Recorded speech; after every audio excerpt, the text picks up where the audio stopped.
It always takes something like this to check somebody. Like, a girl get pregnant, or she called your wife, or you choked her too hard and now the bitch ain't breathing for real. Shit like that always happens.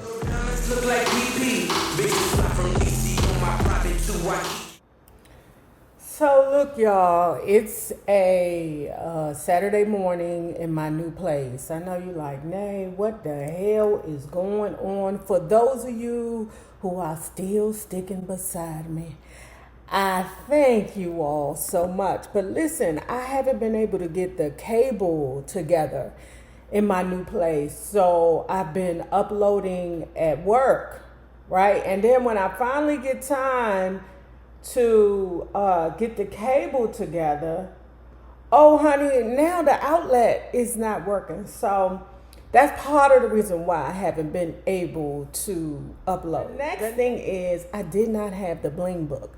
I left it at the place where I was previously. So I bought a brand new book, right? And we know that these books are quite expensive. But then I'm getting around to unpacking all the shiz that I grabbed from the place to which I came. Well, actually, this is one of the bags that the lady packed for me, right? And she was so nice that she packed the bling book, the original. That was the $230 bling. So anyway, what I am doing and asking today is that those of you who feel like I'm taking a long time to read the book, ooh, I want to know what's next, I am going to raffle this book, the one that I bought. So if you want to participate in the bling raffle, which, like I told you, I think the cheapest I found it was this, and this was $50. Donate $5 to the Cash App, $NAYROB on YouTube, and I will use a drawing app to pick the winner. And in the comments, please provide your email, one that you use. Let's get into this bling book, y'all. It's been a long while. Let's get back in action. It happened to be karaoke night at Curb. Why don't you go up and sing something, Emma? Lamont had encouraged. Show us what you got, baby. I couldn't. I just sing in the shower. I'm not ready for so much exposure, she said. It might have been a funny remark considering how far and wide her modeling gigs had exposed her. But the irony was lost on Emma. Well, maybe you could audition for me privately, Lamont had suggested. He was shocked when she actually took up on his subsequent offer to come back to his place for a nightcap. And he'd gotten her singing all right, hitting all the high notes between his sheets. But he couldn't call his voice yet. That would have to wait until she was out of earshot. And he wouldn't dare ask her to leave in the middle of the night. He was so lost in his reverie. 30 minutes had gone by before he realized she was still in the bathroom, probably doing her model shiz. He tapped on the door. Emma, he said softly. Emma, baby, you taking a bubble bath or something? No answer. He hesitantly pushed the door, but it opened only a few inches. He pushed harder and saw a pale foot with perfectly manicured red toes pointing towards the ceiling. What the hell? He squeezed into the bathroom. Emma, he screamed in horror. She lay on the hard tile, naked and seemingly unconscious. He couldn't help marveling at how hot she was. She had full, perfectly brown natural breasts and neatly trimmed blonde public hair. Had she passed out? She had been drinking, but not enough to lead to this. Lamont bent down and gently slapped her once rosy cheeks. "Emma, baby," he wailed. "Wake up, Emma." Lamont tried lifting her taut torso and noticed something on the floor by her waist. A syringe. "Ooh, bitch, this is Kate Moss. Baby, remember when there was a time where heroin chic was that girl in the fashion industry? Baby, there was a time period where bitches was so frail and so bony that you can see a huss's collarbone. And that goddamn Kate Moss was one of them. Girl." He leaned back against the marble bathtub with Emma's golden locks splayed across his thick thighs. Oh, thick thighs, that's Diddy. We know that's Diddy. Raising two clenched fists skyward, he howled, "Fuck!" This fetching, flaxen-haired Southern belle who had beguiled him with stories of how close her family had been growing up in a little town outside of Dallas could not be a fucking junkie. There wasn't a mark on her exquisite body. Lamont rocked back and forth, stroking her face feverishly. Then he dropped her like a stone, her head knocking on the floor as he raced to the phone. "Oh, this is a damn shame. Unflappable," Nate said 10 minutes later as he bent down on Lamont's bathroom floor to check Emma for a pulse. He sped right over after calling Mustafa the non-performing performance artist, a known drug abuser. The 10 minutes had seemed like an eternity to Lamont. "Wake up, Emma, wake up," he pleaded as if she were just in a really deep slumber. Lamont held her head in his lap and gazed at her perfectly symmetrical features until he saw something else. Tomorrow's likely headline in the New York Tribune. Supermodel OD's in rap mogul's penthouse. Fuck. He hadn't even done anything to her. But those media vultures would make it seem that he was the villain. Well, yeah. You can't just go around hunting on, And then he's much older. I'm just like, you just got to use your dick wisely. It always takes something like this to check somebody. Like, a girl get pregnant. Or she call your wife. Or, you choked her too hard and now the bitch ain't breathing for real. Shit like that. Make it seem that he was the villain. That he had somehow defiled her.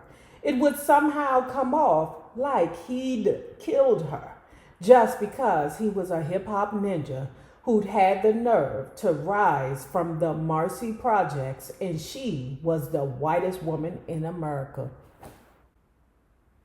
First of all, why we using the Marcy Project? Ain't that where Jay-Z from?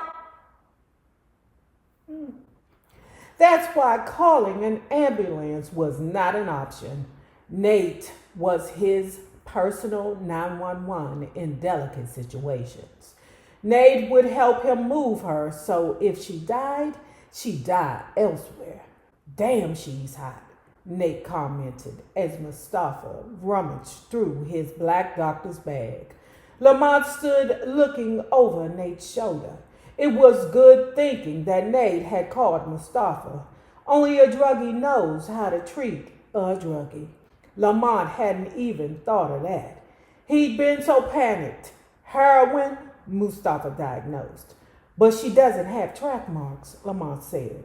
Lamont felt himself trembling and he hoped that Nate and Mustafa wouldn't notice. He often instilled fear in others, but letting his own fear show was unacceptable. He couldn't remember the last time he'd felt this scared. Usually a crisis invigorated him, shifted him into battle mode. Business maneuvers often felt like life or death situations to him, but this really was. He spent almost 10 years building a name and burgeoning empire. If this incident turned out badly, it could change everything. So, well, the last video I said it was Russell Simmons. This one we back at the Diddy. If this incident turned out badly, it could change everything. But he suddenly thought, would it be all bad? Scandal boosted careers all the time. It helped minor celebs break out onto the national radar. And he hadn't done anything to Emma. She had gotten into this all by herself. The reasoning was Machiavellian. But so what? Nate's uptight, overeducated girlfriend, Jordan, had given him a book called What Would Machiavelli Do? A few years back. He never read anything that didn't affect him professionally. Jordan was always reading some 500-page novel for fun, by the pool in the Hamptons, or when they all went on vacation together. What a bore. He read video treatments for his artist. He read magazine articles in which he was mentioned, and even then just skimmed until he saw his own name. He had no time to read for pleasure. If it don't make dollars, it don't make sense. If he wanted information, he watched CNN. Machiavelli. Never heard of the guy, but he'd gobbled that book up, flying home from St. Bart's. He sensed that Jordan was subtly trying to tell him something, teach him some lesson.